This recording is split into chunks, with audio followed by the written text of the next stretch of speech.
এটা আম রঙ দোকানটা দেখছি। এইটা হচ্ছে গ্রিন কলর, এটা হচ্ছে গ্রিন কলর, এটা হচ্ছে পিঙ্ক,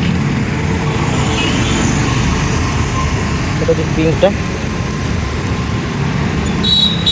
এটা হচ্ছে সেটা এটা কোউ কলর এটা আর পিঙ্ক এটা এটা টিকে ডার্ক পিঙ্ক, এটা ডার্ক পিঙ্ক, এটা ইয়েলো, এটা রেড আর পিচকাଳି ଗୁଡ଼ା ଛୋଟ ଛୋଟ ପିଚକାଳି ଗୁଡ଼ା ଖେଳିବା ପାଇଁ। ଏଇ ତୁ କୁଆଡ଼େ ଆଉଛୁ? ପଳେଆ ପଳେଆ। ଇଏ ଆମର ଗୋଟେ ସାନ ଭାଇଟା ପୁଣି ଆସିବ, ପୁଣି ଯାଉଛି ଆଉଥରେ ଆସିବ ଆସିବ ହେଲା। ଏଇଟା ପିଚକାଳି ଗୁଡ଼ା, ଏଇଟା ବନ୍ଧୁକ, ଛୋଟ ପିଲାଙ୍କର ସବୁ ବନ୍ଧୁକ। ଏଇଟା ଗୋଟେ ବଡ଼ ବନ୍ଧୁକ। ଆଉ ପୁପୁ ଆଜି ନାହିଁ ତ, ସେ ପାଇଁ ସୋନୁର ବି ଟିକେ ମନ ଦୁଃଖ ଅଛି। ପୁପୁ ଥିଲେ ସୋନୁ ବି ତା ସହିତ ମିଶିକି ଖେଳିଥାନ୍ତା। ଏଇଟା ଗୋଟେ ବାଘ ମୁଣ୍ଡ, ବାଘ ମୁଣ୍ଡ, ମୁହଁରେ ମାସ୍କ ପିନ୍ଧିବା ପାଇଁ। ଏଇଟା ବନ୍ଧୁକ ଗୁଡ଼ା, ଏଇଟା ଆମେ ଛୋଟବେଳେ ଏଇ ପିଚକାଳି ଡବାରେ ଖେଳୁ। ଆଜି ପର୍ଯ୍ୟନ୍ତ ବି ବିକ୍ରି ହେଉଛି ଏମିତିଆ ଡବା ସବୁ।